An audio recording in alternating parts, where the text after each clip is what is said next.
Hi everyone, welcome back to Beyond Your Knowledge. So today we are going to be studying thyroid hormones inhibition, and before we continue I would like to share with you Proverbs 21:21, and says, "He who follows righteousness and mercy finds life, righteousness and honor." Amen. Well, so with that in mind, I think that we can move on. And so what we are going to be studying today is a thyroid hormone inhibition. So there are different things that can inhibit the thyroid hormone, but to understand this, we will do basically some pathways with enzymes, and we're going to do some drawings here. So first we're going to have three compartments. Okay, so let's just start with one compartment. 1, 2, 3 compartments. In one of the compartments we can see the blood. In the other compartment we're going to see the thyroid follicular cell. Okay, and then the last compartment, it is going to be the colloid. Okay, so now let's just start. First, in the blood, we are going to have here your iodide. Okay, your iodide, and we are going to have your sodium. Both of those are in the blood. Now both of those has a symporter, which is called the sodium iodide symporter. So how that works? So first, what we have here basically like this one here to enter. Okay, now sodium go directly from the blood to the thyroid follicular cell, while the iodide go from your blood and then just go directly here to your colloid. But one time so it's there, I mean it's there, it's going to travel to there. So one arrive there, so it's going to happen something. I will show you soon. Okay, so now here in the colloid is going to be iodine. Okay, so which is I2. Got it? Yeah, so there we go. Okay, let's see. Then the other thing that we're going to see now, we have this structure here in the inside of your thyroid follicular cells. So, and this structure has different things inside, all those things. But yeah, then this structure become this another structure. Okay, and then this one go out here. Okay, and to the colloid, and now change the name, and it's going to be the thyroglobulin. Okay, thyroglobulin, which is going to looks like this. Okay, with some okay, and then yeah, so and then something like, oh sorry, so probably something just something. Okay, so yeah, now here I will switch this to blue better, that we don't get confused this iodine. Okay, so now let's just see. Then after that, so we're going to talk about enzymes. Okay, let's see here. So the first enzyme that we are going to see is thyroid peroxidase. Okay, so where do you think that thyroid peroxidase is going to work? Thyroid peroxidase is going to work here. Thyroid peroxidase. Okay, so then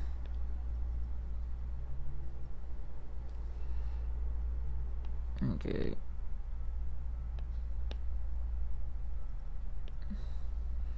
there we go, I2, the iodine. Okay, so thyroid peroxide is going to work there, and then you have your iodine, and then it's going to occur the change. You produce, okay, let's see, so this structure become like that, and now become like this now.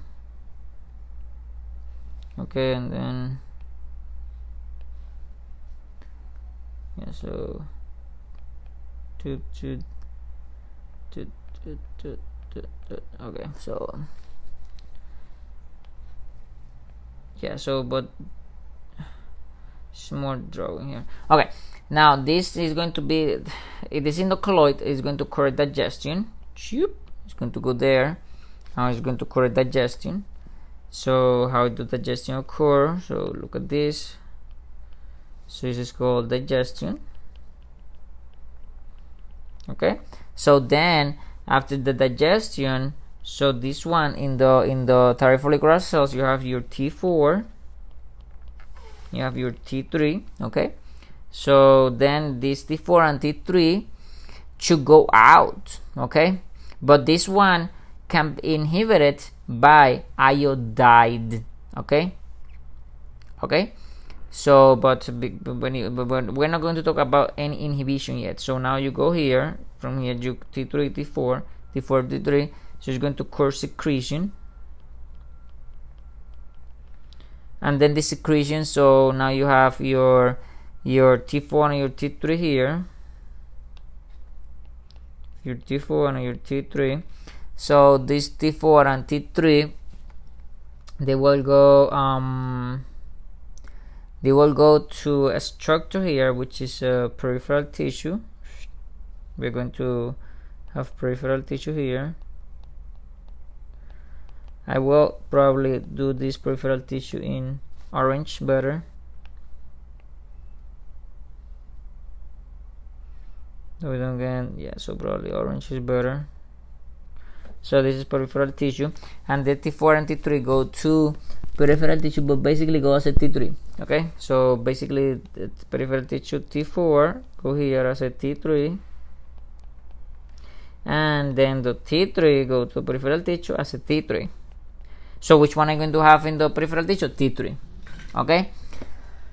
Okay, so basically this is how things move from blood to thyroid follicular cells to the colloid, and in the colloid occur all this process, and then come back again to the thyroid follicular cells, and then go back to the, go enter to the blood, T4 and T3, and then T4 and T3 is going to enter the peripheral tissue. Once they enter the peripheral tissue, it's not going to be as a T4, it's going to be as a T3.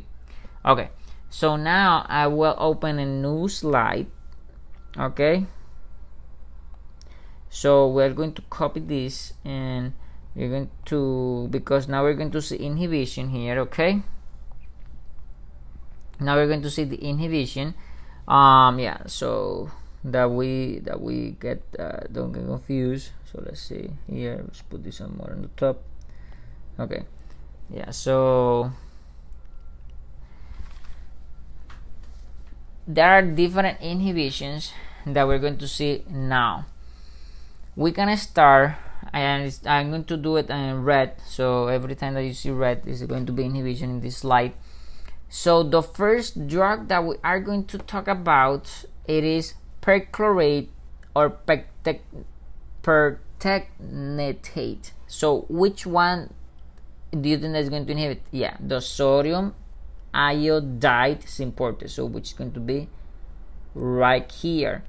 So this one, this drug is called perchlorate.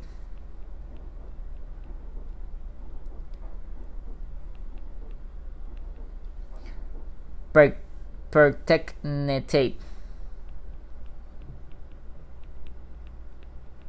Got it? Now, that blocks there.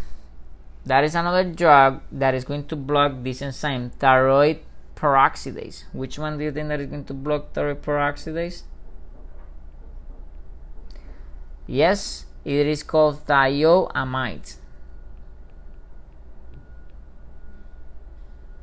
Oh, yeah. So thiamide.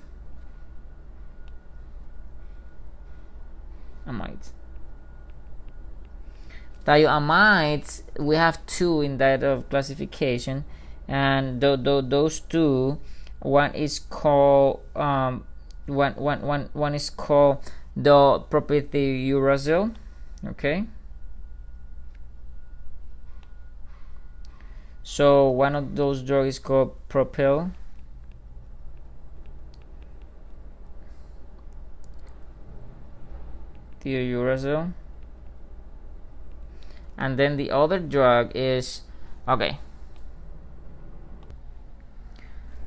the other drug is methimazole.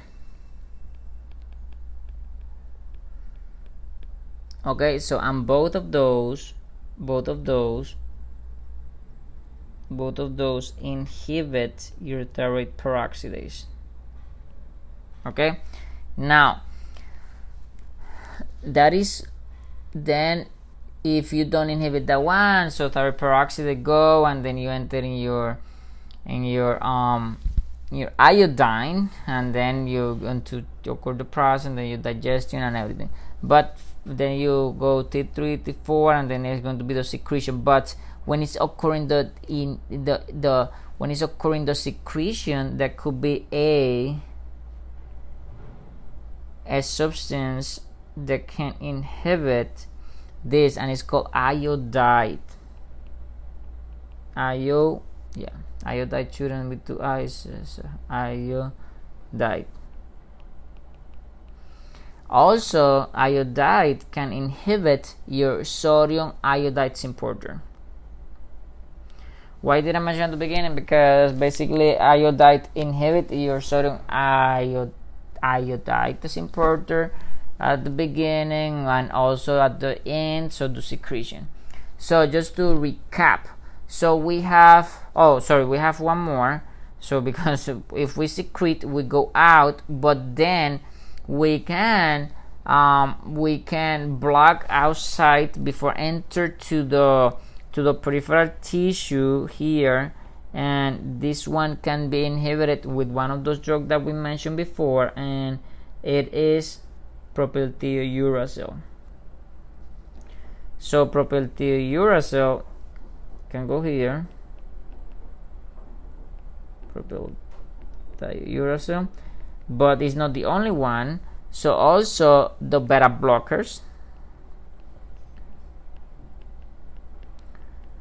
and the ipodate.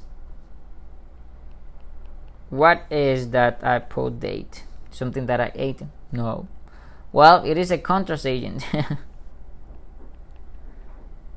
Okay, so let's see if we can do it better.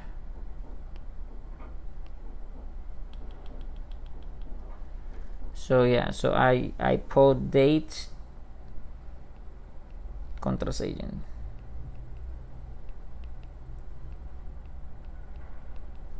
Got it?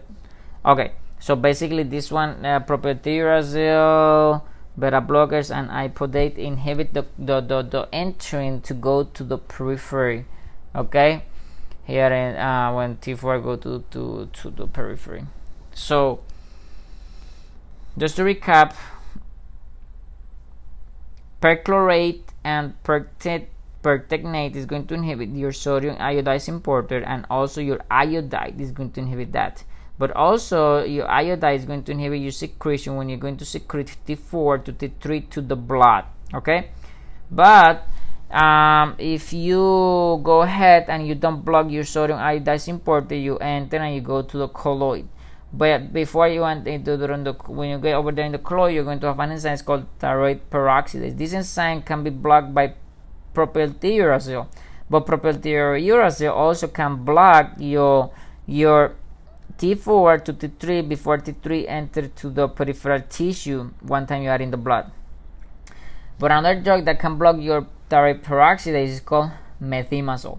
But if you don't block, you have your iodine, and then you have this process, then come to digestion, and then you go to T4 and T3, and then T4 and T3 should be secreted. But if it's not secreted, it's because probably it's been blocked by iodide, because iodide also iodide block sodium iodide is important.